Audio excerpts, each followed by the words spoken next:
तो सर ये जो पूरा स्ट्रक्चर आप लोगों ने बनाया है एनडीए की तैयारी में किस तरह से सहायक है, क्या कुछ सिखाते हैं इससे? सर ये जो स्ट्रक्चर्स हैं, इन स्ट्रक्चर्स के अंदर बच्चे का जो ग्रुप के अंदर किस प्रकार से एक स्टूडेंट इफ़ेक्टिवली वर्क करता है ये मालूम चलता है। स्टूडेंट का टीम वर्क कैसा है ये स्ट्रक्चर्स में मालूम चलता है, क्योंकि जब स्टूडेंट्स एक जगह से दूसरी जगह अपने ग्रुप के साथ क्रॉस करता है, उसके पास फट्टा बल्ली रस्सी ये 3 सामान होते हैं, पूरा ग्रुप होता है। तो एक स्टूडेंट जब एक जगह से दूसरी जगह जब क्रॉस कर रहा होता है तो बीच में काफ़ी स्टूडेंट्स के साथ में अलग अलग आइडियाज़ आते हैं। सभी स्टूडेंट्स अपने अलग अलग आइडियाज़ देते हैं। कौन स्टूडेंट कौन से आइडिया को मान रहा है, कौन से को रिजेक्ट कर रहा है, क्या उसके अंदर बहस इनके बीच में कई बार चल रही है। तो इन सब चीज़ों के अंदर स्टूडेंट अपने आइडियाज़ को रखना, वापस लेना, ये सारी चीज़ें सीखता है। ये सारे स्ट्रक्चर्स स्टूडेंट्स के एक इंडिविजुअल प्लस एक इंडिविजुअल पर्सनैलिटी ग्रुप के अंदर कैसे एक्ट करती है, इन सब चीज़ों को टेस्ट करने के लिए बनाए गए हैं। साथियों, हमारे सामने हैं सतेंद्र सिंह शेखावत, जो कि सीकर के अंदर जितने भी संस्थान हैं लगभग सभी को इनकी पहचान है। एसएसबी के लिए अपनी एक विशेष पहचान रखते हैं। अभी इनसे बात करेंगे बच्चे किस तरह से तैयारी कर सकते हैं, खासकर जो बच्चे यहाँ तक नहीं पहुँच सकते तो किस तरह से वो बच्चे घर बैठकर भी तैयारी कर सकते हैं। तो साथियों, इस वीडियो को देखिए, बच्चों के लिए बहुत नॉलेजेबल ये वीडियो रहेगी कि किस तरह से जो बच्चे सीकर तक नहीं पहुँच पाते हैं वो बच्चे घर पर भी तैयारी कर सकते हैं। एबीसी जो ये इंस्टीट्यूट है, कि यहाँ सैकड़ों इंस्टीट्यूट हैं, एबीसी क्या कुछ मायने रखता है? हाँ, नमस्कार सर। देखो सर, बिल्कुल सैकड़ों इंस्टीट्यूट है सीकर के अंदर, लेकिन एबीसी ही क्यों? तो इसका सबसे पहला और सही सटीक जवाब जो है वो ये है कि हम यहाँ बच्चे के ऊपर इंडिविजुअली बहुत एक अच्छी मेहनत करते हैं और हम बच्चे के व्यक्तित्व को सही ढंग से निखार के हम उसे बाहर निकालते हैं। यहाँ पर हम स्टूडेंट्स के ऊपर जब वर्क करते हैं शुरू से, तो उसकी लीडरशिप स्किल्स हमारा मेन फोकस रहता है। लीडरशिप स्किल्स के अंदर बच्चे का स्पीड ऑफ डिसीजन, उसकी इफ़ेक्टिव इंटेलिजेंसी, ये हमारा एम तो रहता ही है। साथ ही साथ हम स्टूडेंट के सेंस ऑफ रिस्पॉन्सिबिलिटी के ऊपर एक डीप वर्क करते हैं, और सेंस ऑफ रिस्पॉन्सिबिलिटी जब एक बच्चे की अच्छे से इंक्रीज होती है तो ऑटोमेटिक एक स्टूडेंट जो है वो एक अच्छे लीडर की तरह सामने आता है। तो एबीसी का क्या कुछ मीनिंग है? ओके सर, एबीसी का मतलब है एकेडमी फॉर बेटर कैरियर्स।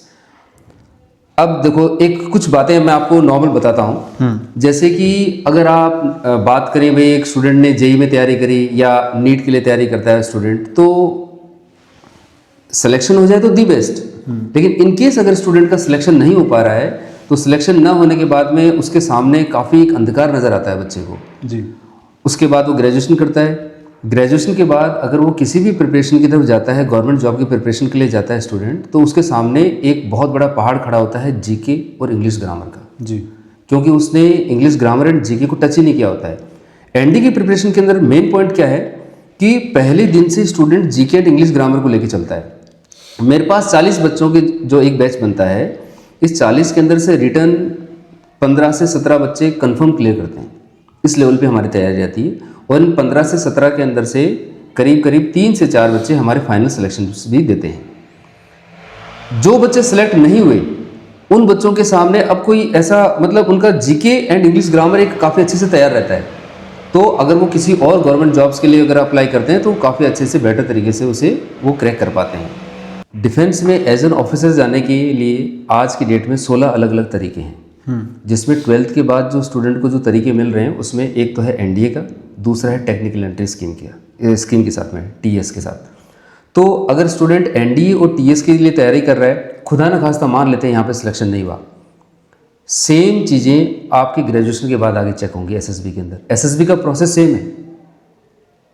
आप एफकेट के थ्रू, आप सीडीएस के थ्रू, आप technical graduate course TGC entry के थ्रू, ऐसे कई सारी एंट्रीज़ हैं, एनसीसी सर्टिफिकेट के थ्रू, तो बहुत सारी एंट्रीज हमारे पास जिसके थ्रू आप up to 42 years of age, मतलब आपकी 42 साल की उम्र तक आप डिफेंस को ज्वाइन कर सकते हैं। सेम टेस्ट का प्रोसेस है, कोई अलग नहीं है, जो 16.5 साल से स्टार्ट होकर 42 साल तक जा रहा है। तो यहाँ पर जो बच्चा नेतृत्व की अपनी जो क्षमताएं सीख रहा है, जो लीडरशिप स्किल्स सीख रहा है, उसके लिए वो डिफेंस में अपने आप को कभी भी टेस्ट कर सकता है। ये चीज़ एक तो मेन चीज़ ये हो गई। दूसरी ये हो गई कि यहाँ पर जो बच्चा एक प्रेशर हैंडलिंग जो चीज़ सीखेगा, ये इसके लाइफ में हर जगह हमेशा काम आएगी ये चीज़ है सर। तो सर एक डिफेंस के लिए, एनडीए के लिए बच्चे को किस विषय पर सबसे ज़्यादा फोकस करना चाहिए, क्या कुछ सीखना चाहिए? ओके सर, डिफेंस के लिए देखो, एसएसबी के लिए अगर मैं बात करूं तो सेंस ऑफ रिस्पॉन्सिबिलिटी जो है बच्चे की, वो सबसे ज़्यादा इंपॉर्टेंट है, बात नंबर 1। दूसरा, बच्चे के अंदर एक इफेक्टिव इंटेलिजेंसी होनी चाहिए, मतलब उसका एक नॉर्मल अगर आईक्यू है, एक सही कॉमन सेंस बच्चे के पास है, तो हम लोग उसके ऊपर काम करके उसे बहुत आसानी से डिफेंस के लिए प्रिपेयर कर सकते हैं। तो हमें जो मेन चीज़ चाहिए डिफेंस के लिए, एसएसबी के लिए, वो है बच्चे के पास एक सही सेंस ऑफ रिस्पॉन्सिबिलिटी और एक नॉर्मल कॉमन सेंस। तो किस तरह का बच्चा है जो एनडीए के लिए आप मानते हो कि ज़्यादा इजी रहता है? क्योंकि हर बच्चा तो सपना हर चीज़ के लिए नहीं देख सकता है। तो किन बच्चों को कहना चाहोगे कि एनडीए की ओर सोचना चाहिए उन बच्चों को? देखो सर, एनडीए की प्रिपरेशन के लिए तो हर बच्चे को सोचना चाहिए, मैं तो ये कहूँगा, क्योंकि एनडीए कोई एक एग्ज़ाम नहीं है। एनडीए के लिए जब बच्चा अपने आप को तैयार कर रहा है तो अपने जीवन के अंदर लीडरशिप स्किल्स को सीख रहा है। एनडीए के अंदर जब स्टूडेंट कामयाब हो गया तो दी बेस्ट।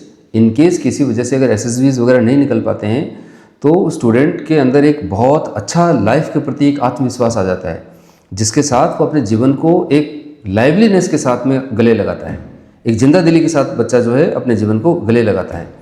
तो स्टूडेंट के लिए एनडीए का प्रिपरेशन बहुत ज़्यादा ज़रूरी है, ताकि एक बच्चा जो है अपने अंदर लीडरशिप स्किल्स को अच्छे से निखार पाए।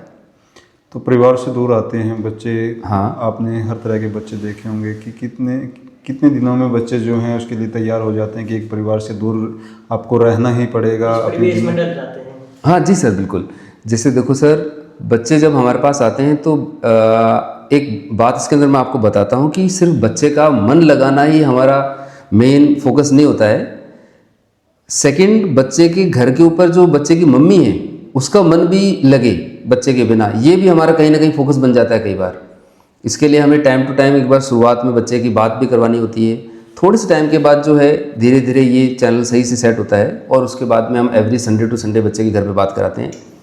तो बच्चे के घर वाले भी कंफर्टेबल रहते हैं, स्टूडेंट भी यहाँ पे इमोशनली एकदम कंफर्टेबल रहता है, तो शानदार तरह से तैयारी करता है बच्चा।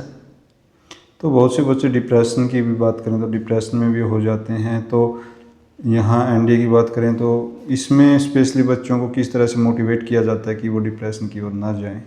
सर, जब अगर हम बच्चे के ऊपर इस प्रकार से काम करेंगे कि वो स्वयं क्या है, उसकी खुद की स्ट्रेंथ्स क्या हैं और उसकी वीकनेस क्या है, जब एक स्टूडेंट अपने आप को सही ढंग से जान लेता है तो डिप्रेशन का कभी सवाल ही पैदा नहीं होता।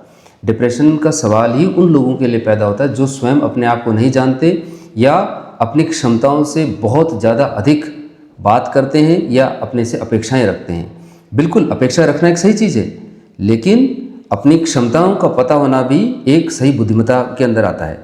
तो यहाँ पर जो बच्चा तैयारी करता है वो अपने आप को, स्वयं को बहुत सही ढंग से पहचानता है, जिसकी वजह से डिप्रेशन का तो कोई सवाल ही पैदा नहीं होता है सर। तो प्रत्येक संस्थान एक सुविधाएं देता है, सुविधाओं के साथ बच्चों को पढ़ाता है, लेकिन एक अधिकारी चुनौतियों का सामना करता है। तो बच्चों को चुनौतियों के साथ तैयार किस तरह से किया जाएगा कि वो चुनौतियों का सामना करें? क्योंकि हम अक्सर देखते थे पहले के ज़माने में तो गांव में बच्चे वैसे ही चुनौतियों के साथ जूझते थे, लेकिन आजकल बच्चे चुनौतियां कम सामने आती हैं बचपन में। तो किस तरह से तैयार किया जाता है चुनौतियों के लिए? देखो सर, अगर एक स्टूडेंट अपनी जवाबदारी, जिम्मेदारी को सही ढंग से समझता है तो वो कभी भी किसी चुनौती से घबराएगा नहीं। एक स्टूडेंट के अंदर उसे ये इम्प्लीमेंट करना कि भाई मेरी जवाबदारी, जिम्मेदारी मेरे परिवार के प्रति, मेरे देश के प्रति और मेरे स्वयं के प्रति क्या है, जब एक स्टूडेंट इन बातों को समझता है तो ऑटोमेटिक वो चुनौतियों को कुछ समझता ही नहीं, उस स्ट्रगल को वो अपना एक लाइफ का पार्ट मान लेता है और ऑटोमेटिक वो उसके अंदर तैयारी करता है, बच्चा आगे निकलता है।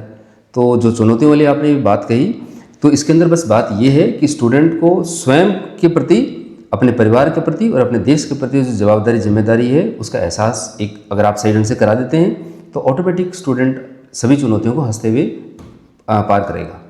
तो परीक्षा सबसे बड़ी चीज़ है कि हर परीक्षा का बच्चे को सामना करना पड़ता है। जो सब्जेक्टिव नॉलेज की बात करें कि सब्जेक्ट की नॉलेज किस तरह से, क्योंकि बच्चे स्कूल में भी पढ़ते हैं वैसे तो जी, क्या कुछ स्पेशली रहता है बच्चों को सब्जेक्टिव नॉलेज? सर देखो, स्कूल में अगर स्टूडेंट पढ़ रहा है तो वो जीके एंड इंग्लिश ग्रामर, जैसा कि मैंने आपको कहा, इन दोनों सब्जेक्ट से वो दूर है।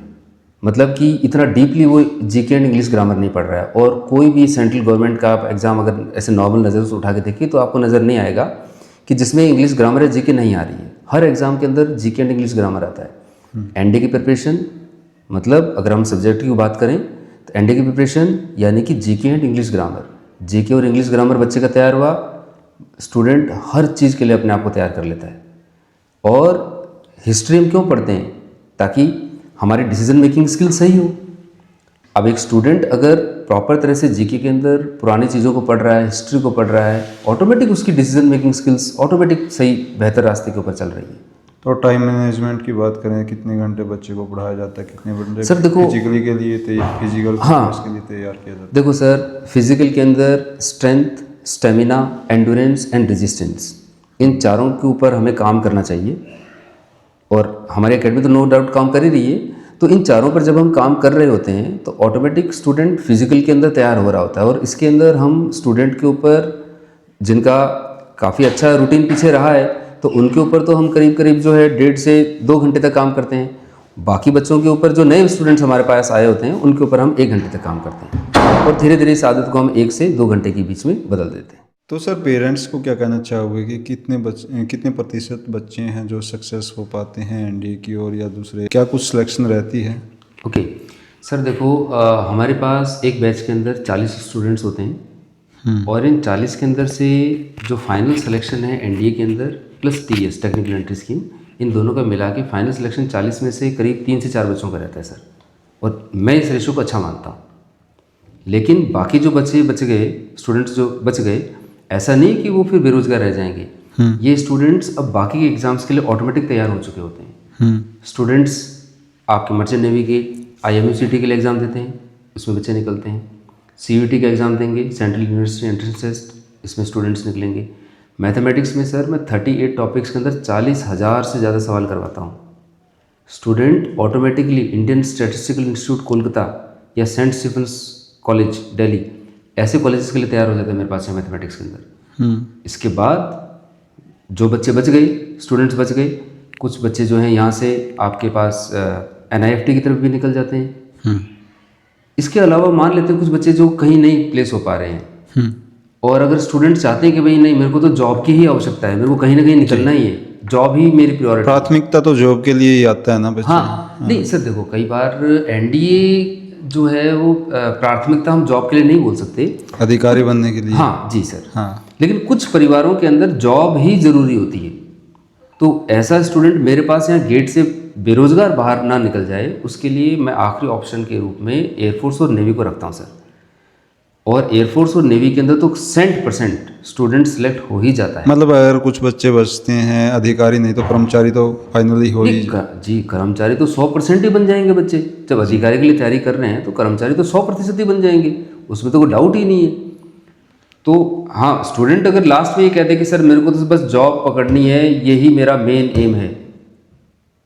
स्टूडेंट के अगर 70% प्लस भी मार्क्स हैं, ओनली 70% की बात कर रहा हूँ मैं, अगर 70% के आसपास भी 10वीं क्लास में मार्क्स आए हैं, नॉर्मल कॉमन सेंस बच्चे का है 100% मेरे गेट से स्टूडेंट यहाँ से जॉब लेकर ही निकलेगा। तो अपने स्टूडेंट को एक अधिकारी बनाने के लिए कितना समय देते हो 24 घंटे में से आप? 24 घंटे में सर 24 के 24 घंटे देते हैं हम तो। आप ही के पास रहते हैं, लेकिन फिर भी थोड़ा सा सब्जेक्ट के ऊपर कितना फोकस करना पड़ता है? ओके, देखो पर सब्जेक्ट अगर हम बात करें तो मेन फोकस हमारा, जब हम एनडीए के लिए बात करते हैं तो मेन फोकस सब्जेक्ट के अंदर मैथमेटिक्स के ऊपर रहता है। सेकंड मेन फोकस हमारे पास English grammar, GK and then general science पे रहता है। साथ में हमारे पास जो फिजिक्स एंड केमिस्ट्री जो टॉपिक्स जो सब्जेक्ट्स हैं, ये नॉर्मल जो हमारे एनसीईआरटी लेवल के ऊपर चलते हैं।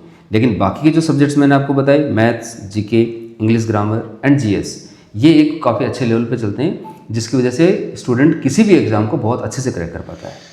तो सर अंत में क्या कहना चाहोगे पेरेंट्स और उन बच्चों को कि जो बच्चे बड़े मोटिवेट होते हैं लेकिन उनकी आर्थिक स्थिति इतनी नहीं होती कि यहाँ शिखर तक वो आ सकें या कोई बड़े इंस्टीट्यूट में कोचिंग ले सकें, लेकिन अपने स्तर पर वो प्रयास करें, तो किस तरह से उनको तैयारी करनी चाहिए?